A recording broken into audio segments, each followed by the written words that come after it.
وَإِذْ قُلْنَا لِلْمَلَائِكَةِ اسْجُدُوا لِآدَمَ فَسَجَدُوا إِلَّا إِبْلِيسَ، جب ہم نے فرشتوں سے کہا کہ سجدہ کیجیے آدم علیہ السلام کو تو سب فرشتے سجدے میں گر گئے الا ابلیس و ابلیس۔ ابلیس کون تھا؟ یہ اس کا اصل نام عزازیل تھا، اس کا اصل نام عزازیل ہے۔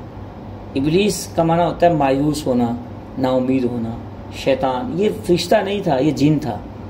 اس کا ذکر قرآن میں ہے، ویسے یہاں بھی آ جائے گا، آگے بھی قرآن پاک میں آتا ہے، سورہ کاف کے اندر ہے واضح لفظوں میں، کان من الجن ففسق عن امر ربی، سورہ کاف آیت نمبر 50، اس کے اندر اللہ پاک فرما رہے ہیں کہ یہ جن تھا۔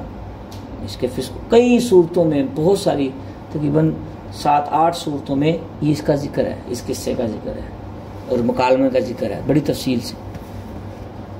فرشتوں کے بارے میں، فرشتوں نے تو نافرمانی کرنی نہیں تھی، لا یعصون اللہ ما امرہم ویفعلون ما یؤمرون، سورۃ تحریم آیت نمبر 6 میں اللہ پاک فرما رہے ہیں یہ تو نافرمانی کرتے نہیں، یہ تو اتنے معصوم ہیں فرشتے، ان کو تو جہاں لگا دیں، جیسے لگا دیں ویسے کرتے ہیں۔ سرکش تو انسان ہے یا جن ہے، آپ کے سامنے دیکھ لیں۔ اور اسی طرح ایک بڑی لمبی بحث ہے یہاں پہ، اگر سمجھ لینا ہم بڑا فائدہ ہوگا زندگی میں اس کو۔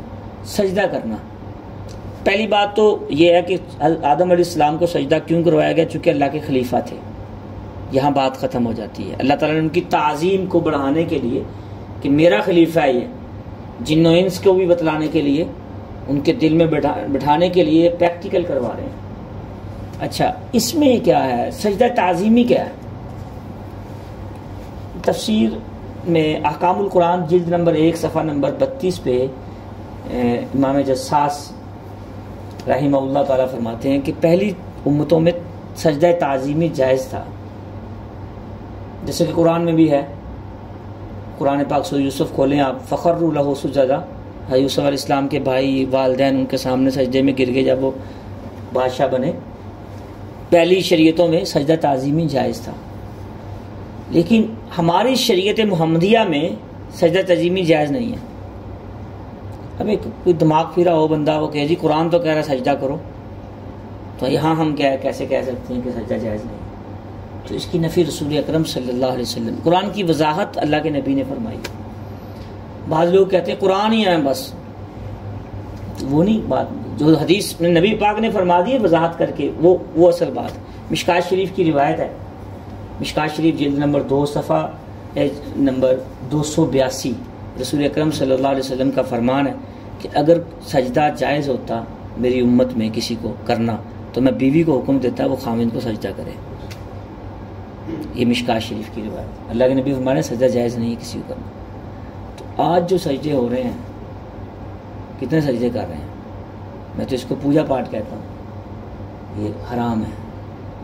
یہ پیروں کو سجدے ہوں، چاہے وڈیروں کو سجدے ہوں، اور چاہے سجدہ صرف پیشانی کو جھکانے کا نام ہی نہیں ہے، سجدہ الفاظ کے تن من دن کا نام بھی ہے۔ بعض لوگ خود نہیں جھکتے، لیکن الفاظ میں اپنے پیر صاحب کو یا اپنے بزرگوں کو یا اپنے وڈیرے کو یا اپنے بوس کو ایسا اونچا کر دیتے ہیں کہ رب ان کے سامنے نہیں ہوتا اس وقت۔ ایک تو ہے جھک جانا، اب بھی ہے سندھ کے اندر، آپ دیکھ لیں، ہمارے پاکستان میں بھی ہے، یہ ساتھ والے ملک میں دیکھ لیں، کوئی بھی ہو پاؤں میں گر جاتے ہیں، ہاتھ پاؤں میں لگاتے ہیں جا کے، جھک جانا، سجدہ کرنا۔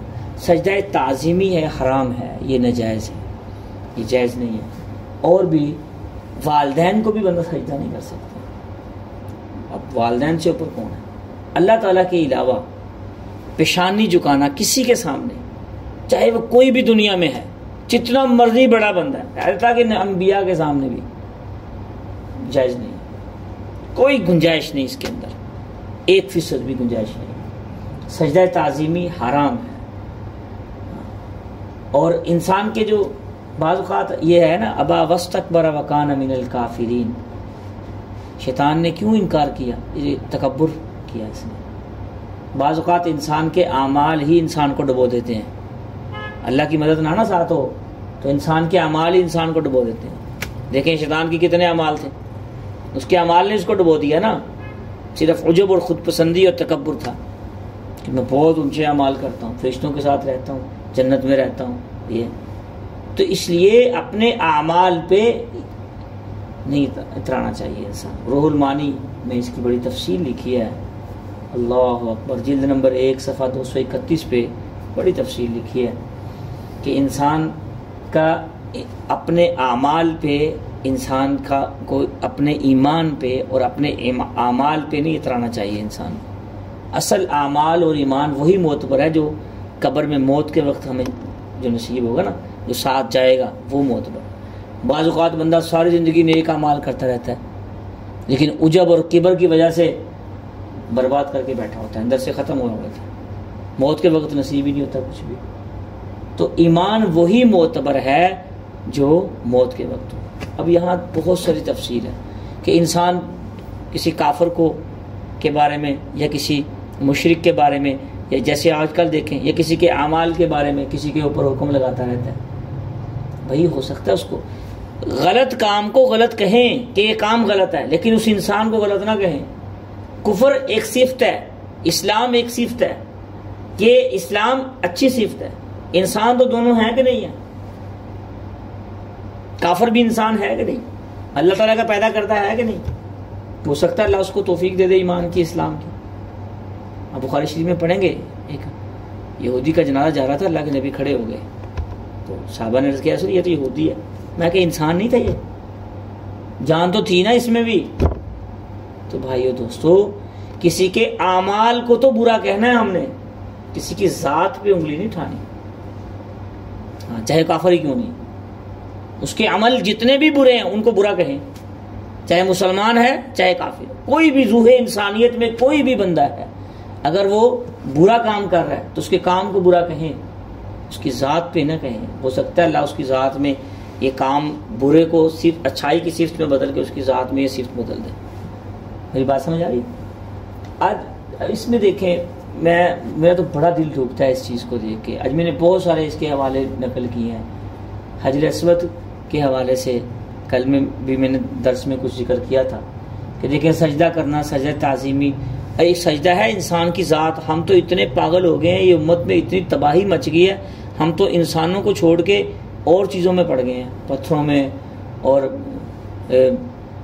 باقی چیزوں میں پڑ گئے ہیں۔ یہ ساڑھے پیر صاحب کا جبہ ہے جی، یہ ہمارے پیر صاحب کی جو ہے، یہ ہمارے بزرگوں کی وہ رکھی ہوئی ہے، ہم نے ان کی لاٹھی ہے جی، ان کی یہ ان کی فلان چیز ہے جی، بطور برکت کے میں نے رکھی ہوئی ہے، یہ فلان چیزیں رکھی ہوئی ہے۔ تبرکات میں پڑ جانا اور اصل چیز سے، فرائض سے غفلت، نماز نہ روزہ نہ کچھ بھی نہیں، ہمیں تو صرف برکات ہی لے جائیں گے۔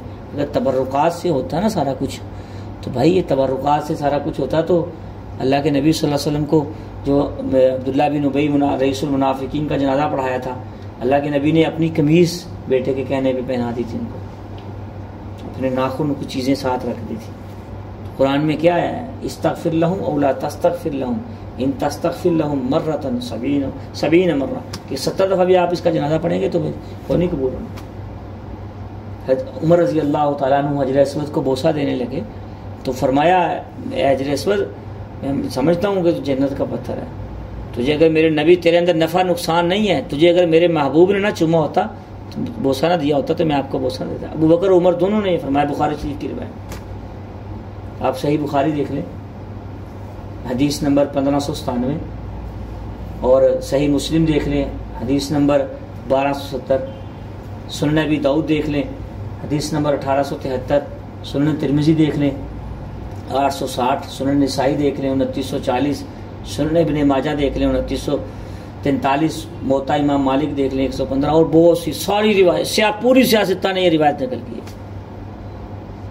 تو ایک پتھر کے بارے میں حضرت عمر رضی اللہ تعالیٰ عنہ یہ فرما رہے ہیں، صحابہ کا تو یہ قیدہ تھا، اور ہم کیا کرتے ہیں؟ کتنا پوچھتے ہیں پتھروں کو؟ نہیں پوچھتے ہیں۔ کیسے نہیں پوچھتے؟ یہ جو ہاتھوں میں ڈالے ہوئے پتھر وغیرہ، یہ چیزیں، یہ ایک بدعقیدگی تو ہے، ہر بندہ اس کے پیچھے بھاگتا ہے۔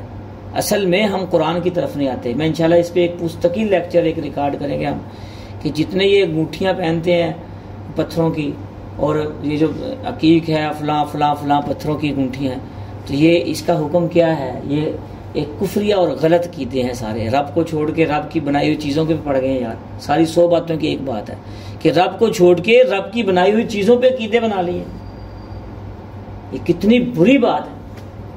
انسان کے کافر ہونے کے لیے اس کے زبان سے اقرار کرنا نہیں، اس کے عمل بتاتے ہیں، کافروں والے عمل ہیں یا مسلمانوں والے عمل ہیں، اسی کرتوتیں بتلاتی ہیں کہ یہ کرتوتیں غلط ہیں۔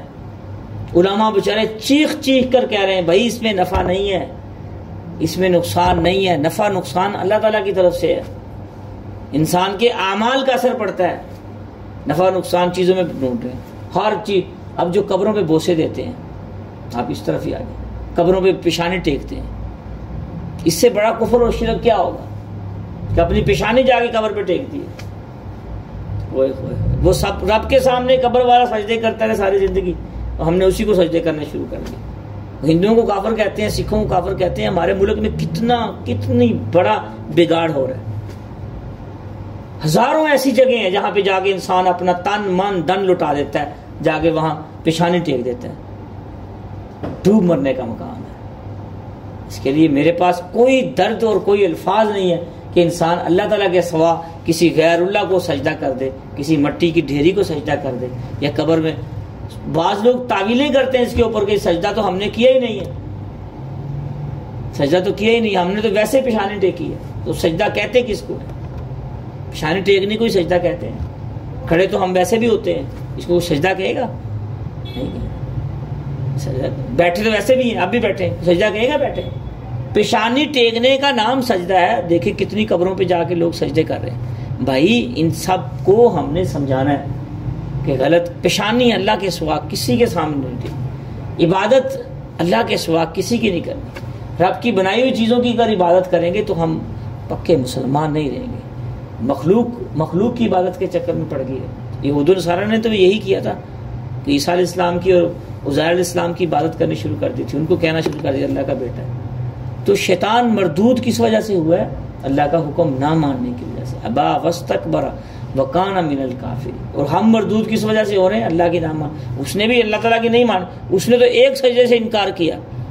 ہم روزانہ کتنے سجدوں سے، جو سجدے کرنے والے ہیں وہ نہیں کرتے، نماز کے لیے کتنے سجدے ہوتے ہیں، جہاں سجدہ کرنا چاہیے وہاں سجدہ کرتے ہیں ہم، کتنے سجدوں سے انکار کرتے ہیں۔ فجر کے سجدوں سے انکار کیا، ظہر کے سجدوں سے انکار کیا، اصل سجدے کر نہیں رہے جو فرض ہیں، اور جو باطل سجدے ہیں ان کے چکر میں پڑے رہتے ہیں ساری زندگی۔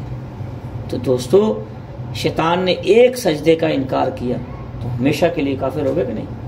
تو مسلمان کتنے سجدوں کا انکار کرتا ہے؟ صبح بھی آواز آتی ہے حی علی الصلاۃ او کامیابی کی طرف، حی علی الفلاح او کامیابی کی طرف، ظہر میں بھی آواز آتی ہے، عصر میں بھی آتی ہے، مغرب میں بھی آتی ہے، عشاء میں بھی آتی ہے، ہم اپنے کام بند نہیں کرتے۔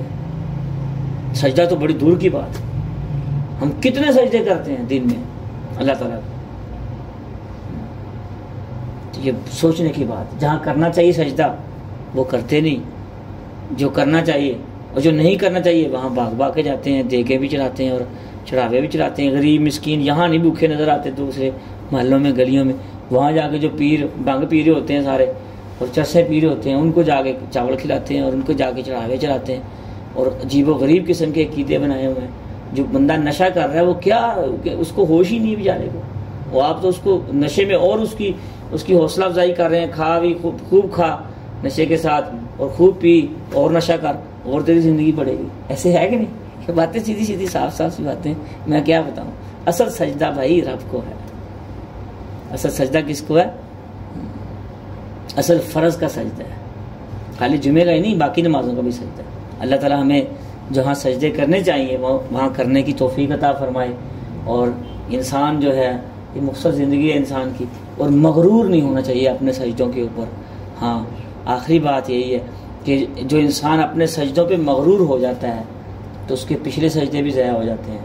شیطان کی پچھلی ساری عبادت صرف اس وجہ سے ضائع ہوئی، اس سجدہ مانی نہیں رب کی۔